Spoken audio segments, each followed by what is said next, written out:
सुख चल जाए। मिसाल लीजिए कि बहुत आलसी लोग बहुत होते हैं और भारत में तो बहुत ही हो गए, मोबाइल ने और बना दिए। अगर डॉक्टर कह देना कि आप बेड पे लेटे रहो, वो सुख भी दुख में बदल जाएगा। ज्यादा देर नहीं लेट सकता फिर आदमी। यानी जीवन में परिवर्तन जो है वो जरूरी है, जो एहसास के लिए भी जरूरी है, विकास के लिए भी जरूरी है। तो वो परिवर्तन हमारे जीवन में होते हैं और ये बात सबसे अच्छे तरीके से वाल्मीकि रामायण, उनकी परमात्मा वाल्मीकि दयावान की कलम कहती है।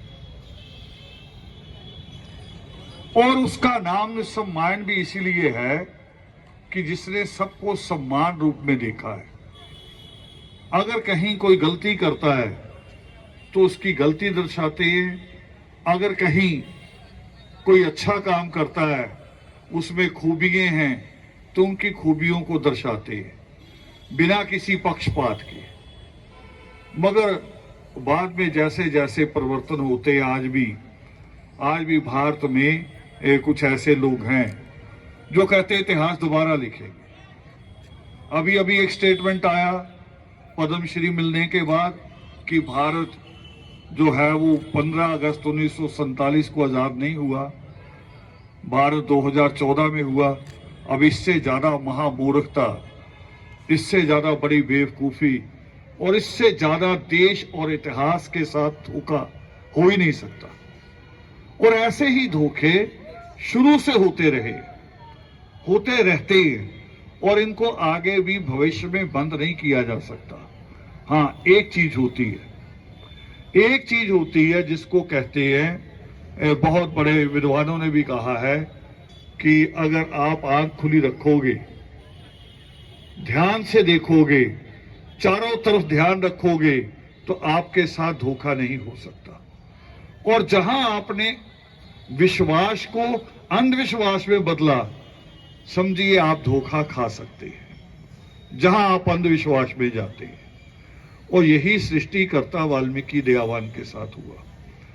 उनका जो दुनिया का अद्भुत ग्रंथ है, जिसको गुरु गोविंद सिंह कहते हैं कि राम कथा युगो युगो अटल, भी हमेशा अटल रहता है, सृष्टिकर्ता वाल्मीकि दयावान का लिखा हुआ। उस लिखे हुए को भारत के उन लोगों ने जिन्होंने राम का इस्तेमाल किया, जो हिंदुत्व का इस्तेमाल करते हैं, मगर वो वाल्मीकि परमात्मा के खिलाफ चलते हैं। हैरान होंगे आप कि भारत के जितने राम मंदिर हैं उनमें वाल्मीकि रामायण नहीं मिलेगी। हैरानी की बात है, शर्म की भी है, सवाल भी है कि किसी पेड़ का मैं फल पसंद करूं। मुझे कल शमी जी बता रहे, जैसे ही हम सहारनपुर से निकली ट्रेन, वो कह रहे जी पूरी आम बैलेट है, यहां आम बहुत लगता है। अब मैं आम खाऊं और पेड़ पे थूकूं तो मेरे से ज्यादा बेवकूफ कौन होगा। फल खाऊं और पेड़ को दुत्कार दूं, पेड़ को बुरा कहूं, इससे ज्यादा बड़ा धोखा और क्या हो सकता है। और यही सृष्टिकर्ता वाल्मीकि दयावान के बारे में हुआ। उनकी वाल्मीकि रामायण को तो उठा के पूरा देश घूम रहा है, मगर उनकी नहीं, तुलसी के मानस को, वाल्मीकि रामायण को नहीं। परमात्मा वाल्मीकि रामायण तो एक भी राम मंदिर में नहीं। और इतना ही नहीं, मैंने कहा वाल्मीकि विजय दिवस, अभी इसकी कहानी आगे बढ़ती है, इसकी कहानी जुड़ती है लव कुश के साथ। लव कुश के साथ जो राम का युद्ध हुआ वो दिन है जिसको हम आज मना रहे हैं। और कारण क्या है उसका कारण है कि आदमी का अहंकार, आदमी की ईर्ष्या, आदमी जब बिल्कुल हो जाता है कि अब मेरे से ऊपर कोई नहीं है। आज भी सत्ता में जो लोग हैं वो यही सोच रहे हैं कि मैं ही अंतिम हूं, मैं ही प्रथम हूं, मैं ही अंतिम हूं। उनको पता नहीं दुनिया में बड़े बड़े महात्मा आए, बड़े बड़े सूरमा आए, सिकंदर जैसे लोग आए, अकबर जैसे लोग आए और खाली हाथ जाना पड़ा। उनको पता नहीं है। तो जो लव कुश की बात मैं कह रहा हूं, केवल वाल्मीकि रामायण नहीं है, राम के मंदिरों में लव कुश भी नहीं है। हैरान होंगे, मैं ये उत्तराखंड की उस भूमि पे बैठ के कह रहा हूं जिसके हर द्वार पे लिखा हुआ होता है देवभूमि में आपका स्वागत है, मगर देवभूमि में नहीं है, धोखे की भूमि है। जब इतिहास पूरा नहीं कहोगे तो फिर धोखा है। ये कोई इस्लाम का इतिहास तो मैं कह नहीं रहा, मैं पाकिस्तान का इतिहास तो कह नहीं रहा, भारत का जिसपे भारत निर्भर करता है उस इतिहास को भी पूरा भारत नहीं मान रहा। राम परिवार कहा जाता, जाओ बाजार में मूर्ति लेने को राम परिवार दे दो। मुझे समझ में नहीं आया आजकल राम परिवार कैसे होता है। फोटोग्राफरों से पूछो, एक फोटो होती है पासपोर्ट आपकी सिंगल जो आपके डॉक्यूमेंट पे लगती है, एक फोटो होती कपल, कपल मतलब पति पत्नी, एक फोटो होती फैमिली, फैमिली मीन्स बच्चों और माँ बाप सहित। मगर राम परिवार ऐसा होता है कि जिसमें राम है, सीता है, लक्ष्मण है, पैरों में हनुमान है, जिसने सारा कुछ किया वो पैरों में है। आप भी ऐसे ही, सारा वोटर आप ही हैं, पार्टियों के पैरों में आप ही। टिकट के लिए आपको मिन्नतें करनी पड़ती हैं, सारा वोट बैंक आप हैं। ये जो बड़ी बड़ी कोठियों वाले लोग हैं, बड़ी बड़ी गाड़ियों वाले लोग हैं, बड़ी बड़ी मिलों फैक्ट्रियों वाले लोग हैं, वो तो वोटर वाली लाइन में खड़े नहीं होते,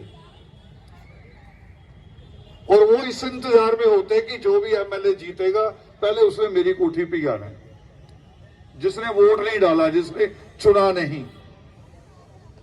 इतिहास को उस रूप में नहीं लेना केवल कि जिस रूप में आप केवल नतमस्तक हो जाए। सृष्टिकर्ता वाल्मीकि दयावान धर्म की परिभाषा इतनी बड़ी करते हैं कि सारे अंधविश्वास खत्म कर देते हैं। वो कह रहे तप दान और तीरथ से भी मोक्ष की प्राप्ति नहीं होगी। यानी इसको मैं यहां इसलिए इस्तेमाल कर रहा हूं कि धर्म में तप को, दान को, तीर्थ को सबसे बड़ा माना जाता है, मगर सृष्टिकर्ता वाल्मीकि दयावान कहते कि आपकी मुक्ति इससे नहीं होनी। आपकी मुक्ति किसी पंडित की जंत्रियों में भी नहीं है, किसी मुल्ला के तावीज में भी नहीं है। आप लोग फंसे हुए इसी में हैं। अभी इन दिनों शादियां चल रही, मुझे कह रहे थे प्रोग्राम रख रहे हैं, पता नहीं बैंड मिलेगा कि नहीं मिलेगा। क्यों? क्योंकि यहां शादियों का भी कारोबार है। शादियों का मिलन नहीं है कि दो परिवारों का मिलन है, कारोबार है। पंडित का और बनिए का कारोबार है। पंडित तारा डबो देता है, शादी नहीं होंगी। कुछ दिन निकलेंगे, फिर उन दिनों में पैलेस भी महंगा, बैंड भी महंगा, दर्जी भी महंगा, सारा कुछ महंगा, यानी आपको लूटा जाएगा तरीके से। ये सिस्टम बनाया हुआ। तो मैं जब देखता हूं कि परिवार में कुशलभ भी शामिल नहीं है, तो फिर हम कहां ईमानदार हैं? कहां देश जो कहता है कि हम वाल्मीकि रामायण को लेके चल रहे हैं, उसी को लेके अयोध्या की लड़ाई है, उसी को लेके बाकी देश के हिंदुत्व की बात है? बिल्कुल नहीं है। मतलब कि जितनी हमें अच्छी लगती है उतनी चुन लेते हैं, जितनी अच्छी लगती उतनी चुन लेते हैं, जिससे मेरा मतलब निकल जाए, और जो मेरे मतलब की उसको निकाल देते हैं। इसलिए मैंने बात शुरू की कि वाल्मीकि रामायण जिसके 7 कांड है, उसका पहला कांड निकाल दिया और आखिरी वाला भी निकाल दिया, जिसमें वाल्मीकि विजय दिवस आता है। अंतिम उत्तरकांड उसको भी हटा दिया, बालकांड भी हटा दिया, जिसमें राम का जन्म होता है। जन्मभूमि की लड़ाई लड़ रहे हैं, देखो जन्मभूमि की लड़ाई लड़ रहा पूरा देश, और जिस वाल्मीकि रामायण के जिस हिस्से में राम के जन्म की बात है वो हटा दिया। 5 ले लिए बीच वाले, जो अपनी सुविधा के है, अपनी सुविधा के। और मैं क्यों कह रहा हूं ये? मैं इसलिए कह रहा हूं, मैं आपका तीसरा नेत्र खोलने की बात कर रहा हूं। एकलव्य के साथ धोखा हुआ, जिसको द्रोणाचार्य ने कुछ सिखाया नहीं, उसका अंगूठा काट लिया। बबरीक के साथ धोखा हुआ, और ऐसे ही अभी मैं सिक्खी को बहुत बढ़िया माना करता था, मगर सिक्खी की एक फिल्म बन के आई 4 साहिबजादे।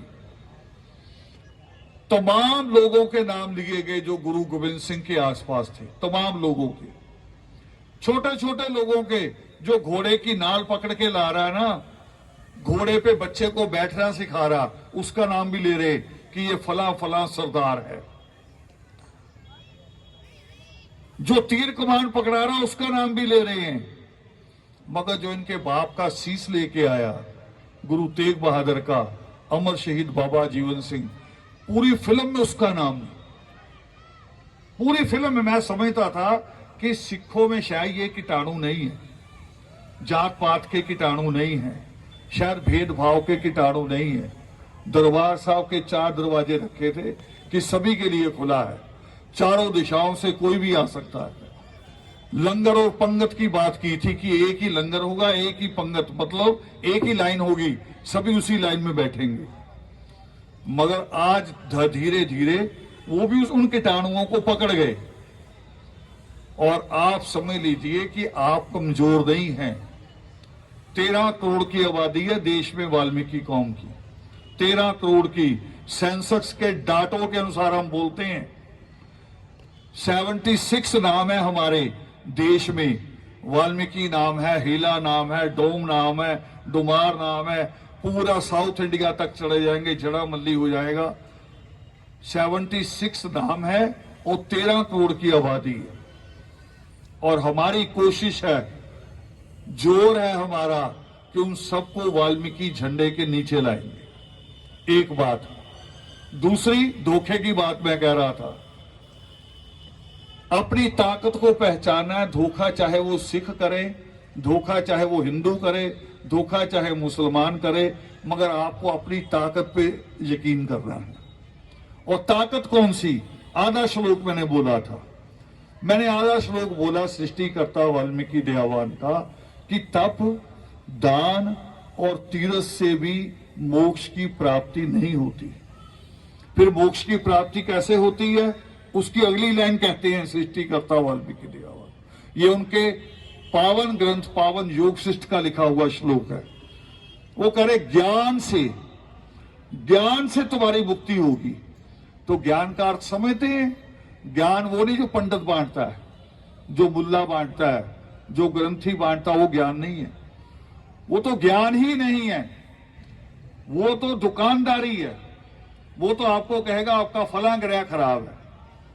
मुझको अगर कह देना कोई पंडित की आपका मंगल खराब है, मैं तो कहूंगा खराब ही दे दे।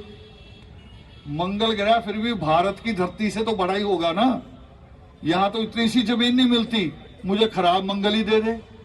और हमारी भी बेटी थी ना देश की, कल्पना चावला, जो उन्हीं ग्रहों को देखने जाती थी। पंडित कहे जा रहा आपका ग्रह खराब है, आपका ग्रह ऐसे ठीक होगा। और सबसे ज्यादा दान पुण्य किसने किया? सोचो, नंगे पांव कौन गया तीर्थों पे?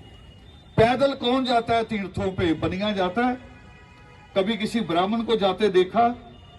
वो आप जाते हो। और सबसे पीछे कौन है? सबसे पीछे भी आप हैं, सबसे पीछे आप हैं। तो यहां से समझना यह है कि पंडित की जंतरी से, पंडित के धागे से, मुल्ला के ताबीज से ना भला हुआ है ना होना है। होना कैसे है? सृष्टिकर्ता वाल्मीकि दयावान क्या कहते हैं? वो करे ज्ञान से। तो आज का दिन कौन सा बना रहे हैं? वाल्मीकि विजय दिवस। किसकी जीत का दिन है? लव कुश की। और लव कुश ने कहां से ज्ञान लिया था? सृष्टिकर्ता वाल्मीकि दयावान से। और सृष्टिकर्ता वाल्मीकि दयावान से ज्ञान लेके उन्होंने हराया किसे? सोचो किसे हराया? उस राम को जिसने दुनिया के सर्वश्रेष्ठ, दुनिया के सबसे बड़े योद्धा, दुनिया के सबसे बड़े विद्वान, दुनिया के सबसे बड़े वैज्ञानिक, दुनिया के सबसे बड़े संगीतकार। और ये मैं वैसे नहीं कह रहा हूं, ये स्टडी या आपके यहां भी रुड़की में जो भी यूनिवर्सिटी कॉलेज हो, उसकी लाइब्रेरी में चले जाओ, संगीत की किताबों को निकालोगे तो महात्मा रावण का दुनिया में सबसे बड़े संगीतकार के रूप में नाम मिलेगा, महात्मा रावण का। उस महात्मा रावण को हराया। और हराने के बाद स्वाभाविक है कि अहंकार बड़ा हो जाएगा। उस मेघनाथ को धोखे से मारा। किस मेघनाथ को? जिस मेघनाथ ने इंद्र को अपने रथ के साथ बांध के ले आया था। तभी मेघनाथ का नाम पड़ा था इंद्रजीत। इंद्रजीत नाम है रामायण में। सृष्टिकर्ता वाल्मीकि दयावान लिखते हैं इंद्रजीत कब? जब वो इंद्र को अपने रथ के साथ बांध के ले आया और उसको पूजा करते हुए मार दिया गया। तो स्वाभाविक है जब इतने बड़े बड़े योद्धाओं को मार दोगे तो आपका अहंकार बढ़ जाएगा। और उस अहंकार को किससे समाप्त कराया परमात्मा ने? 2 छोटे छोटे बालकों से। इसीलिए वो राम परिवार में शामिल नहीं है। वो बार बार ईर्ष्या देते हैं, बार बार वो बात चुभती है कि इन 2 बच्चों ने, छोटे बच्चों ने राम को हरा दिया। मोहन जी आ जाइए, अनाउंस हो गया, आ जाइए। मोहन जी आए हैं देहरादून से। बहुत वर्कर है, मैं वर्कर कहूंगा, नेता नहीं है। नेता आप बनाओगे उन्हें। तो कुशलव की विजय का दिवस है जिसके बारे में बहुत कम जानकारी है, बहुत कम जानकारी है। तो आज हम उसी का दिन मनाने जा रहे हैं। मुझसे कहा गया कि थोड़ा सा पहले स्टेज प्रोग्राम रखेंगे और मुझे भी अच्छा लगा।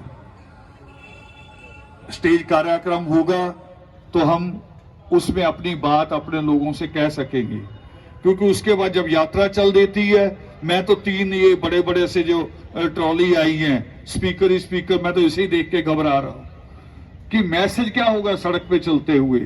लोगों को कब कहेंगे हम कि तप, दान और तीरथ से नहीं, ज्ञान से मुक्ति होती है और देश भी ज्ञान से ही मुक्त होगा। आज भी देश अभी आजाद नहीं है। जेएनयू जो नारा लगाता वो झूठ नहीं लगाता।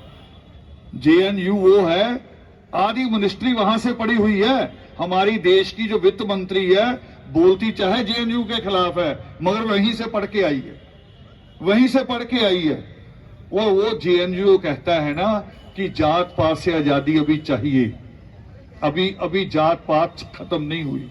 अंग्रेज खत्म किए हमने, ब्रिटिश गवर्नमेंट खत्म की है, मगर जात पात खत्म नहीं की, गरीबी खत्म नहीं की, भेदभाव, पूंजीवाद खत्म नहीं हुआ। अभी भी जमाखोरी, ये जो किसानों का बिल किस नाम पे है? वो जमाखोरी के नाम पे है कि किसान बिल्कुल खत्म हो जाए और जमाखोरी शुरू हो जाए। जमाखोरी कौन करे? अडानी के गोदाम हो जाएं, सारे अनाज पे एक आदमी का कंट्रोल हो जाए।